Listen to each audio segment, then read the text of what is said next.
மனிதர்களா பிறந்த எல்லாரும் தங்களுடைய வாழ்க்கையில ஒரு முறையாவது இந்த விஷயங்கள் எல்லாத்தையும் நினைச்சு பார்த்திருப்போம். இந்த உலகம் எப்படி உருவாச்சு, உலகத்துல மனிதர்கள் எப்ப இருந்து வாழ்ந்துட்டு வராங்க, எதுக்காக நம்ம பிறந்தோம், எதுக்காக நம்ம வாழ்றோம், இப்படி பல ஒரு கேள்விகளுக்கு விடையே தெரியாம தான் பல ஆயிரம் வருடங்களா மக்கள் வாழ்ந்துட்டு வந்தாங்க. உலகம் உருண்டை வடிவத்துல தான் இருக்கு. உலகம் எப்படி உருவானதுன்னே 19, 20ஆம் நூற்றாண்டுகள்ல தான் நமக்கு தெரிய வருது. இப்படி இன்னைக்குள்ள அட்வான்ஸ் டெக்னாலஜிஸ் வச்சு கண்டுபிடிக்கப்பட்ட விஷயங்கள் எல்லாம் பல ஆயிரம் வருடங்களுக்கு முன்னாடியே ஒரு சில இடங்கள்ல சொல்லப்பட்டிருக்கு. அதுல முக்கியமான ஒண்ணுதான் அல் குரான். இந்த குரான்ல சொல்லப்பட்ட அறிவியல் விஷயங்களை பார்த்து அறிவியலாளர்களே பிரமிச்சு போறாங்க. காரணம், இன்னைக்கு நவீன தொழில்நுட்பங்களை பயன்படுத்தி கண்டுபிடிக்கக்கூடிய எல்லா விஷயங்களும் முன்கூட்டியே இந்த குரான்ல சொல்லப்பட்டிருக்கு. அப்படி இந்த குரான்ல என்ன அறிவியல் விஷயங்கள்லாம் சொல்லப்பட்டிருக்கு? குரான் வெறும் இறைவேதம் தானா, இல்ல பல அறிவியல் விஷயங்களை உள்ளடக்கிய ஒரு அறிவியல் புத்தகமா? வாங்க பார்க்கலாம். 1000 வருடங்களா இருந்த ஒரு கேள்விக்கான பதில 20ஆம் நூற்றாண்டுடைய ஆரம்ப கட்டத்துல தான் ஆராய்ச்சியாளர்கள் கண்டுபிடிச்சாங்க. அதுதான் இந்த உலகம் எப்படி உருவானதுங்கிற விடை தெரியாத ஒரு கேள்வி. கிட்டத்தட்ட 19ஆம் நூற்றாண்டு வரைக்கும் பூமிக்கும் சூரிய குடும்பத்துக்கும் தொடக்கம்ன்ற ஒன்னே கிடையாது. காரணம், அது நிலையான ஒண்ணு. மனித இனம் உருவாகிறதுக்கு லட்சக்கணக்கான ஆண்டுகளுக்கு முன்னாடியே இந்த உலகம் இருந்திருக்குன்னு நம்புனாங்களே தவிர்த்து அது எப்படி உருவானதுங்கிற விஷயம் தெரியாம இருந்துச்சு. அதுக்கப்புறம் 20ஆம் நூற்றாண்டுடைய ஆரம்பத்துல இன்னைக்கு இருக்க பல தொழில்நுட்பங்களை பயன்படுத்தி இந்த உலகம் பிக் பேங் தியரின்னு சொல்லக்கூடிய பெருவெடிப்பு மூலியமா தான் இந்த பிரபஞ்சமே உருவாகி இருக்குன்னு கண்டுபிடிச்சாங்க. இப்ப கண்டுபிடிச்ச இந்த விஷயம் குரானுடைய அத்தியாயம் 21:30 வானங்கள் பூமி எல்லாம் ஒன்றோட ஒன்று சேர்ந்துதான் இருந்துச்சு. பிறகு நாம் தான் அதை தனித்தனியா பிரிச்சோம்னு சொல்லப்பட்டிருக்கு.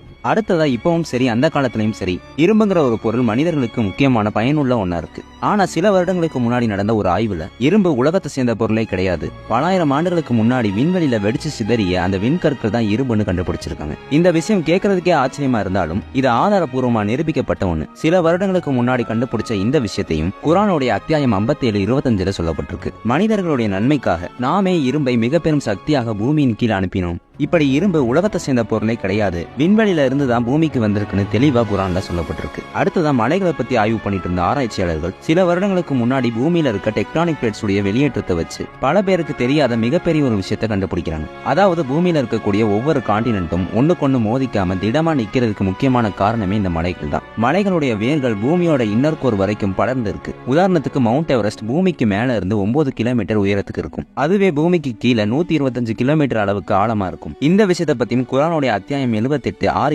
நாங்கள் உங்களுக்கு பூமியை ஓய்வெடுக்கும் ஒரு இடமாகவும் மலைகளை கூர்மையானதாகவும் திடமானதாகவும் ஆக்கி கொடுக்கவில்லையான்னு சொல்லப்பட்டிருக்கு. அடுத்ததா விண்வெளி ஸ்பேஸ் பத்தின ஆராய்ச்சிகள் 19, 20ஆம் நூற்றாண்டுல தான் அதிகமா நடந்திருக்கு. இந்த ஆராய்ச்சிகளோட முடிவுல தான் நிறைய முக்கியமான விஷயங்களை கண்டுபிடிச்சிருக்காங்க. அதுல ஒண்ணுதான் விண்வெளி விரிவாக்கம். விண்வெளி ஒரே நிலையிலே இல்லாம விரிவடைஞ்சுக்கிட்டே இருக்குங்கிற விஷயத்த பல ஆயிரம் வருடங்களா கண்டுபிடிக்க முடியாம 20ஆம் நூற்றாண்டுல தான் கண்டுபிடிக்கப்பட்டிருக்கு. இப்படி 20ஆம் நூற்றாண்டுல கண்டுபிடிக்கப்பட்ட இந்த விஷயம் 1400 வருடங்களுக்கு முன்னாடியே குரானுடைய அத்தியாயம் 51:47 சொல்லப்பட்டிருக்கு. அதாவது நாமே விண்வெளியை எங்கள் படைப்பின் சக்தியாக படைத்துள்ளோம், மேலும் அதை விரிவடைய செய்து கொண்டே இருப்போம்னு சொல்லப்பட்டிருக்கு. அடுத்ததான் மேகங்கள். வானத்தில் இருக்கக்கூடிய மேகங்கள் மட்டும் இல்லாம இருந்திருந்தா இந்நேரம் மனிதர்கள் அதிக வெப்பத்தாலேயோ இல்ல அதிக குளிராலேயோ பாதிக்கப்பட்டு இறந்து போயிருப்பாங்க. ஆனா இந்த மேகங்கள் தான் ஒரு பாதுகாப்பு போர்வை மாதிரி பூமியை சுத்தி படர்ந்திருந்து மனிதர்களையும் விலங்குகளையும் சூரியனுடைய அதிகப்படியான வெப்பத்தில இருந்தும் குளிர்ல இருந்தும் பாதுகாத்துட்டு வருது. இப்படி பூமிக்கு பாதுகாப்பா மேகங்கள் இருக்குங்கிற விஷயத்த ஆராய்ச்சியாளர்கள் சில 100 வருடங்களுக்கு முன்னாடி தான் கண்டுபிடிச்சாங்க. ஆனா இதை பத்தியும் குரானுடைய அத்தியாயம் 21:32 நாம் மேகங்களை உங்களுக்கு காப்பாற்றக்கூடிய ஒரு கூரைகளாக அமைத்திருக்கின்றோம், ஆனால் நீங்களும் நம்முடைய அத்தாட்சிகளை புறக்கணிக்கின்றீர்கள்னு தெளிவா மேகங்களை பத்தி குரான்ல சொல்லப்பட்டிருக்கு. அடுத்ததா 20ஆம் நூற்றாண்டு வரைக்கும் சூரிய குடும்பத்துல சூரியன் அசைவே இல்லாத ஒண்ணு, மற்ற கிரகங்கள் தான் சூரியனை சுத்தி வட்டமா வந்துட்டு இருக்குன்னு 1512 வானியல் ஆராய்ச்சியாளர் நிக்கோலஸ் சொன்ன இந்த விஷயத்த இப்ப வரைக்கும் நம்பிட்டு இருந்தாங்க. ஆனா சில வருடங்களுக்கு முன்னாடி நடந்த ஆராய்ச்சியில தான் தெரிய வந்தது, சூரியன் தன்னோட இடத்துல இருந்து தன்னைத்தானே சுத்திக்கிட்டு அதே மாதிரி மற்ற கிரகங்களும் தன்னைத்தானே சுத்திக்கிட்டு சூரியனையும் சுத்தி வரதை கண்டுபிடிச்சிருக்காங்க. இப்ப கண்டுபிடிச்சிருக்க இந்த விஷயத்த ஒரு 100 வருஷத்துக்கு முன்னாடி சொல்லியிருந்தா கூட இதெல்லாம் பொய்ன்னு சொல்லியிருப்பாங்க. அப்படி இருக்க 1400 வருடங்களுக்கு முன்னாடியே குரானுடைய அத்தியாயம் 21:41 இறைவன் தான் இரவையும் பகலையும் படைத்து நிலவையும் சூரியனையும் தன்னை தானே சுற்றி வர வைத்தான்னு சொல்லப்பட்டிருக்கு. அடுத்ததான் மனிதர்கள் விலங்குகள்னு எல்லாரும் உயிரோட வாழ்றதுக்கு மிக முக்கியமான தேவையா இருக்கக்கூடியதுதான் தண்ணீர். இந்த தண்ணீரை பத்தி குரானுடைய அத்தியாயம் 21:30 ஒவ்வொரு உயிரினத்தையும் தண்ணீரிலிருந்து நாம் படைத்தோம், அவர்கள் இதை ஏற்க மாட்டார்களான்னு சொல்லப்பட்டிருக்கு. இந்த விஷயம் உண்மைன்னு சில ஆண்டுகளுக்கு முன்னாடி நடந்த ஒரு ஆய்வுல தான் நமக்கு தெரிய வந்தது. அதாவது மனிதர்களுடைய உயிரணுக்கள் 80% தண்ணீரால தான் உருவாகி இருக்கு. அதே மாதிரி விலங்குகள் பறவைகள்னு எல்லாத்துடைய உடல்களையும் தண்ணீருடைய அளவு தான் அதிகமா இருக்குன்னு சமீபத்தில் நடந்த ஆராய்ச்சியில கண்டுபிடிச்சிருக்காங்க.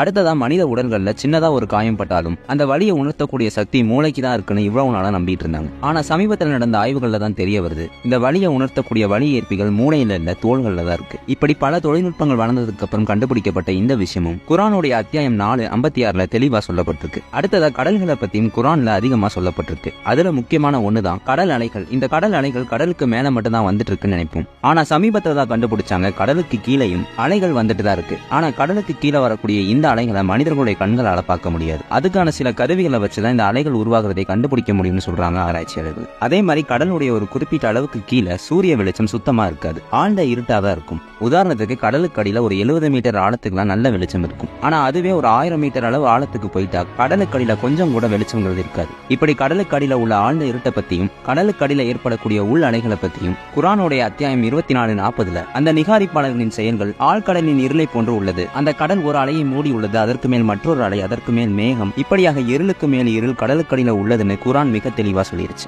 அடுத்ததா மனிதர்கள் ஒருவருக்கொருவர் பல மொழிகளை பயன்படுத்தி பேசிக்கிற மாதிரியே விலங்குகளும் சத்தங்களை பயன்படுத்தி ஒண்ணுக்கொண்ணு பேசிக்கும். சரி, இதுல என்ன இருக்குன்னு பார்த்தா சமீப காலத்துலதான் ஆராய்ச்சியாளர்கள் ஆச்சரியப்படக்கூடிய ஒரு விஷயத்தை கண்டுபிடிக்கிறாங்க. விலங்குகள் மனிதர்கள் மாதிரியே எறும்புகளும் ஒண்ணுக்கொண்ணு தொடர்பு கொள்ள தனி ஒரு மொழியே பேசுதுன்னு கண்டுபிடிச்சாங்க. என்னது எறும்புகள் பேசுதா, இதெல்லாம் நம்புற மாதிரியா இருக்குன்னு நினைக்கலாம். ஆனா நீங்க நம்பாட்டியும் இதுதான் உண்மை. எறும்புகள் கெமிக்கல் சிக்னல்னு சொல்லக்கூடிய ஒரு அதிர்வு முறையை வெளிப்படுத்தி அந்த அதிர்வுகள் மூலியமா ஒண்ணுக்கொண்ணு பேசிக்குது. உதாரணத்துக்கு ராணி எறும்புகள் இந்த சத்தத்திலையும் வேலை செய்யக்கூடிய எறும்புகள் இந்த சத்தத்திலையும், இப்படி ஒவ்வொரு எறும்புகளும் வித்தியாசமான சத்தங்களோட ஒண்ணுக்கொண்ணு பேசிக்குதுன்னு கண்டுபிடிச்சிருக்காங்க. உருவத்துல மிகவும் சின்னதா இருக்கக்கூடிய எறும்பு பேசிக்குதுங்கிற விஷயத்த இன்னைக்கு இருக்க அட்வான்ஸ் டெக்னாலஜியை வச்சுதான் கண்டுபிடிக்க முடிஞ்சதை தவிர்த்து ஒரு 100 வருஷத்துக்கு முன்னாடி கூட எறும்புகள் பேசுதுங்கிற விஷயம் மக்களுக்கு தெரியாம தான் இருந்துச்சு. அப்படி இருக்க இந்த விஷயம் குர்ஆனுடைய அத்தியாயம் 27:18 மிக தெளிவா சொல்லப்பட்டிருக்கு. இறுதியாக சுலைமான் எறும்புகள் நிறைந்த இடத்துக்கு வரும்போது ஒரு எறும்பு மற்ற எறும்புகளை நோக்கி எறும்புகளை உங்களுடைய புற்றுக்குள் நுழைந்து கொள்ளுங்கள்னு சொன்னதா குர்ஆன்ல சொல்லப்பட்டிருக்கு. இந்த வரிகள்ல இருந்து எறும்புகளும் ஒண்ணுக்கொண்ணு பேசிக்குங்கிற விஷயம் நமக்கு தெரிய வருது. அடுத்தது 16ஆம் நூற்றாண்டு வரைக்கும் உலகத்தோட வடிவம் எப்படி இருக்கும்னு மனிதர்களுக்கு தெரியாமே தான் இருந்துச்சு. எகிப்தியர்கள் உலகத்தோட வடிவம் தட்டையானதனும் அதை தாங்கி இருக்க பல தூண்கள் இருக்கும்னு நம்பினாங்க. இன்னும் சில மக்கள் உலகம் தட்டையானதனும் அதனோட விளிம்பு வரைக்கும் போனா கீழே விழுந்துருவோம்னு நம்பினாங்க. இப்படி இருக்க 16ஆம் நூற்றாண்டுல ஐரோப்பியர்கள் உலகம் உருண்டை வடிவுல தான் இருக்குன்னு நிரூபிக்கிறதுக்காக உலகம் முழுவதும் சுத்தி இறுதியில உலகத்தோட உண்மையான வடிவத்தை கண்டுபிடிச்சாங்க. அதுக்கப்புறம் 19, 20ஆம் நூற்றாண்டுகள்ல தொழில்நுட்ப வளர்ச்சியோட காரணமா உலகம் உருண்டை வடிவுல தான் இருக்குன்னு விண்வெளிக்கே சென்று பார்த்தாங்க ஆராய்ச்சியாளர்கள். இப்படி 20ஆம் நூற்றாண்டுல உண்மையிலே நிரூபிக்கப்பட்ட இந்த விஷயத்தை 1400 வருடங்களுக்கு முன்னாடியே குர்ஆன்ல சொல்லப்பட்டிருக்கு. இதுதான் குர்ஆன்ல சொல்லப்பட்ட முக்கியமான அறிவியல் விஷயங்கள்.